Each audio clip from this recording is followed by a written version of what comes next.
Assalamualaikum warahmatullahi wabarakatuh.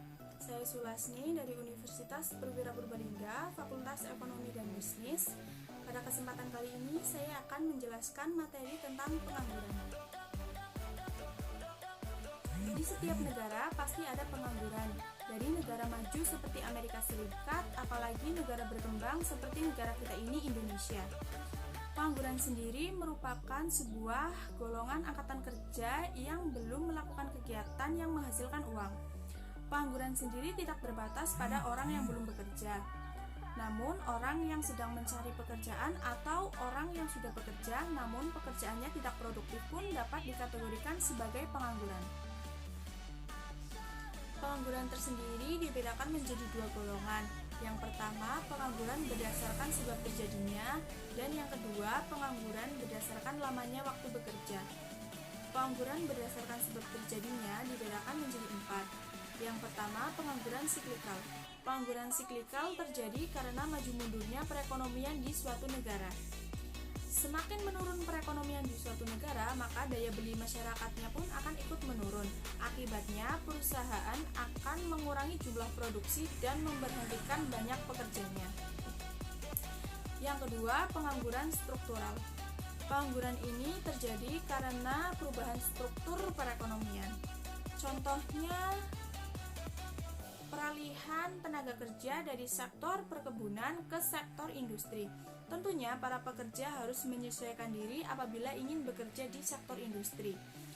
Yang ketiga, pengangguran friksional. Pengangguran ini terjadi karena sistem tidak bisa mempertemukan antara pembuka lowongan kerja dan pencari kerja, entah itu karena kendala waktu, informasi, ataupun geografi. Yang keempat, pengangguran teknologi. Pengangguran ini terjadi karena peralihan dari tenaga kerja manusia ke tenaga kerja mesin. Perusahaan sekarang ini banyak memilih menggunakan tenaga kerja mesin karena lebih efisien, cepat, dan hemat biaya. Selanjutnya yaitu pengangguran berdasarkan lamanya waktu kerja. Pengangguran ini juga dibedakan menjadi 4. Yang pertama yaitu pengangguran terbuka. Pengangguran terbuka merupakan keadaan di mana seseorang tidak memiliki pekerjaan sama sekali dan sedang berusaha mencari kerja.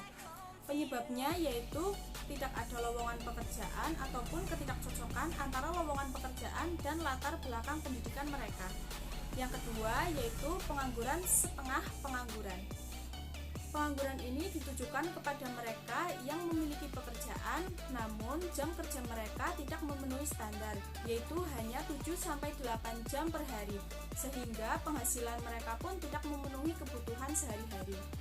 Yang ketiga yaitu pengangguran terselubung. Pengangguran terselubung ditujukan kepada mereka yang memiliki pekerjaan namun produktivitas mereka rendah, entah karena ketidakcocokan dengan pekerjaan dan latar belakang pendidikan ataupun karena faktor lainnya.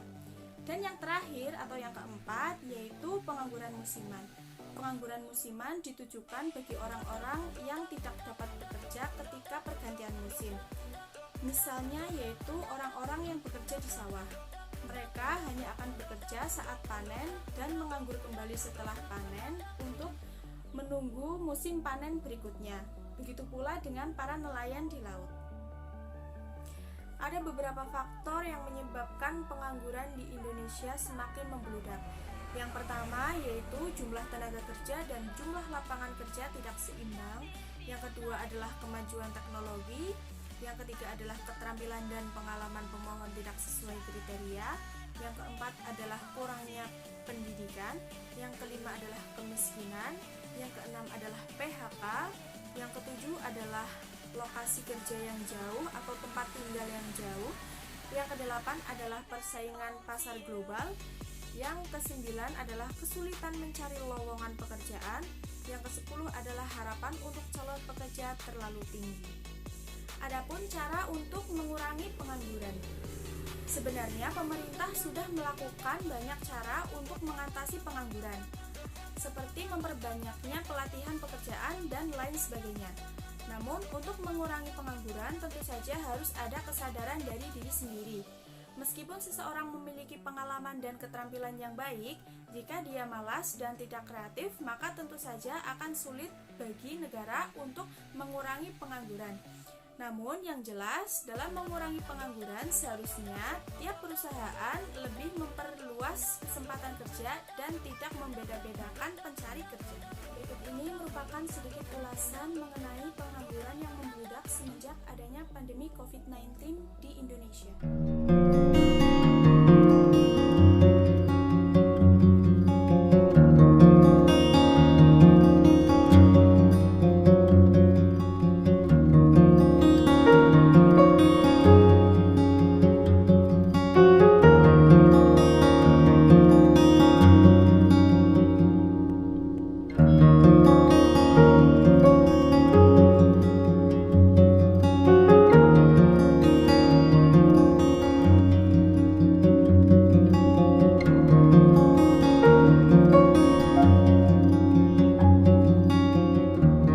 Banyak industri yang kemudian melakukan efisiensi sampai kemudian juga merumahkan karyawannya, melakukan PHK, itu yang di sektor formal.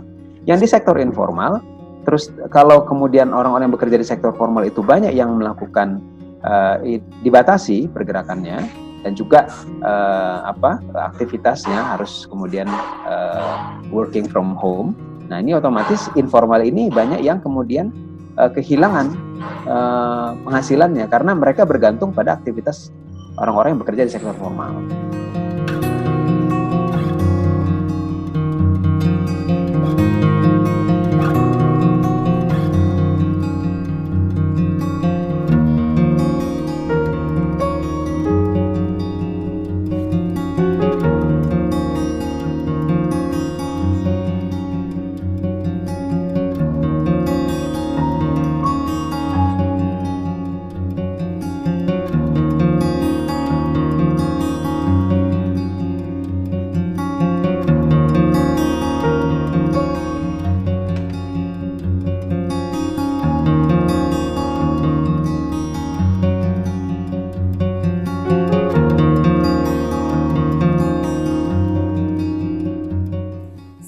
Presentasi dari saya. Apabila ada kata-kata yang kurang berkenan, saya mohon maaf.